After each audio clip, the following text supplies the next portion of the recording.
Assalamualaikum warahmatullahi wabarakatuh.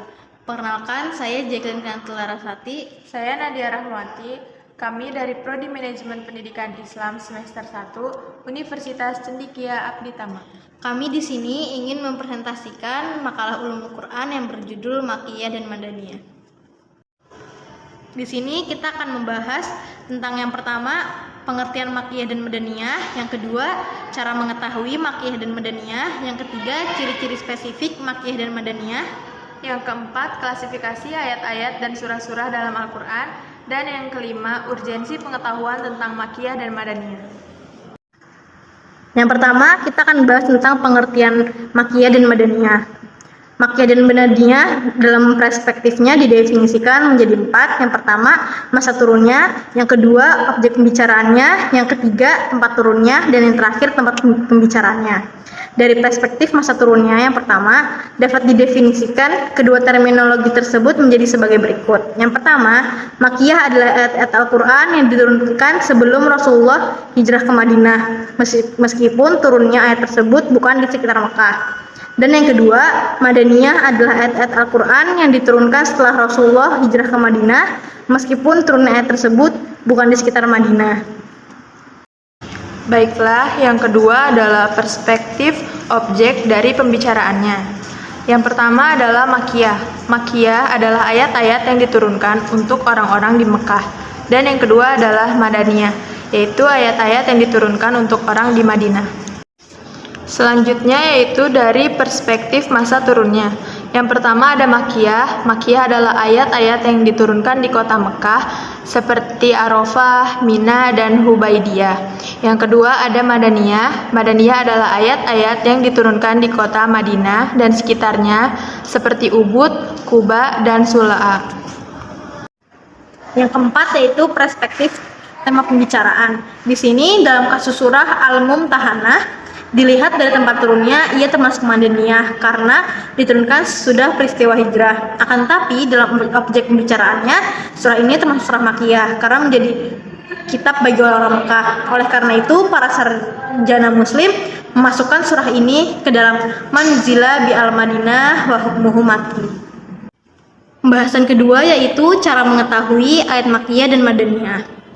Di sini para sarjana Muslim merujuk kepada dua aspek. Aspek yang pertama yaitu metode transmisi atau periwayatan yang dimana dilakukan secara valid kepada para sahabat yang kemungkinan besar melihat proses bagaimana turunnya Al-Quran. Dan yang kedua dengan cara metode perbandingan yang dimana melihat bagaimana ciri-ciri Makkiyah dan Madaniyah terhadap surah-surah tersebut. Selanjutnya pembahasan ketiga yaitu ciri-ciri surah Makkiyah dan Madaniyah.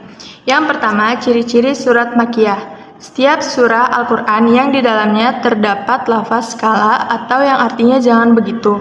Yang kedua, setiap surah yang di dalamnya ada bacaan sajadah seperti surah An-Najm dan Al-Alaq. Yang ketiga, surah yang diawali dengan huruf hijaiyah seperti surah Al-A'raf, Yunus, dan Hud. Dan yang keempat, setiap surah yang berisikan kisah-kisah para nabi dan para kaumnya, kecuali surah Al-Baqarah. Dan yang terakhir, setiap surat yang menceritakan tentang kisah nabi dan iblis adalah termasuk surah Makkiyah kecuali surah Al-Baqarah.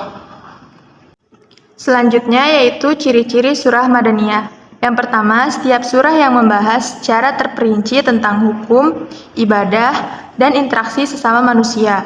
Yang kedua, setiap surah yang menjelaskan secara terperinci tentang jihad dan segala ketentuannya. Yang ketiga, setiap surah yang menerangkan secara terperinci tentang orang-orang munafik dari segala sifat, cara-cara, dan tipu dayanya terhadap dakwah Islamiyah. Yang keempat, membuat bantahan bagi ahlul Alkitab atau Yahudi dan Nasrani. Dan yang terakhir, terdapat kalimat orang-orang yang beriman pada ayat-ayatnya. Pembahasan keempat yaitu klasifikasi ayat-ayat dan surah-surah Al-Quran.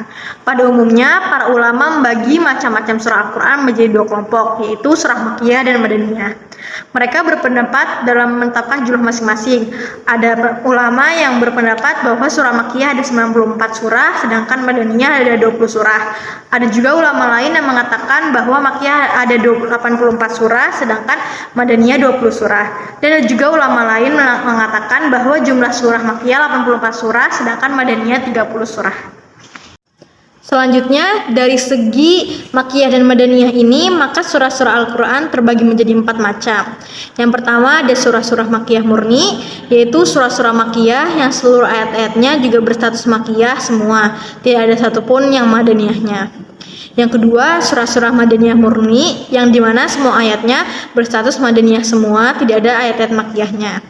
Yang ketiga, surah-surah Makkiyah yang berisi ayat Madaniyah, yaitu surah-surah yang sebetulnya kebanyakan ayat-ayatnya adalah Makkiyah sehingga berstatus Makkiyah, tetapi di dalamnya ada sedikit ayatnya yang berstatus Madaniyah. Yang keempat, surah-surah Madaniyah yang berstatus ayat Makkiyah, yaitu surah-surah yang kebanyakan isinya ayat-ayat Madaniyah. Selanjutnya, pembahasan terakhir yaitu urgensi pengetahuan tentang Makkiyah dan Madaniyah. Pengetahuan tentang Makkiyah dan Madaniyah suatu ayat atau surat mempunyai beberapa faedah yang sangat besar dalam menafsirkan Al-Quran ataupun untuk berdakwah.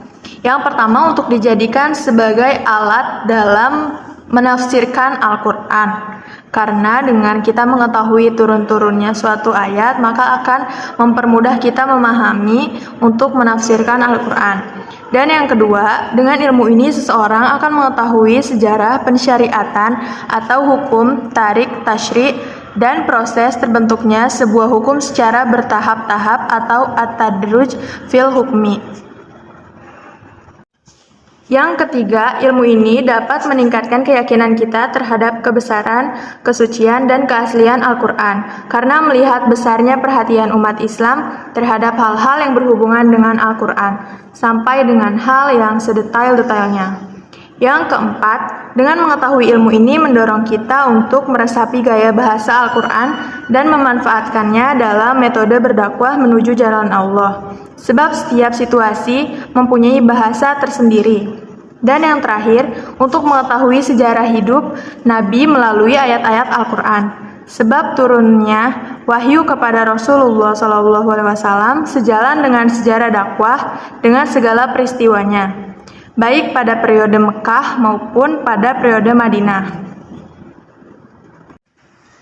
Kesimpulannya yaitu Al-Quran terbagi menjadi 2 periode pada zaman Nabi. Yang pertama yaitu Makkiyah dan Madaniyah. Ayat-ayat Makkiyah cenderung menerangkan tentang tauhid dan Madaniyah cenderung menerangkan tentang syariat. Manfaat mempelajari Makkiyah dan Madaniyah juga sangat penting bagi kita, yaitu untuk mengetahui nasib dan mansukh, mengetahui perkembangan hukum syariat Islam, dan seperti yang telah dijelaskan seperti di atas tadi. Dan terakhir, sekian dari kami. Kurang lebihnya mohon maaf. Wassalamualaikum warahmatullahi wabarakatuh.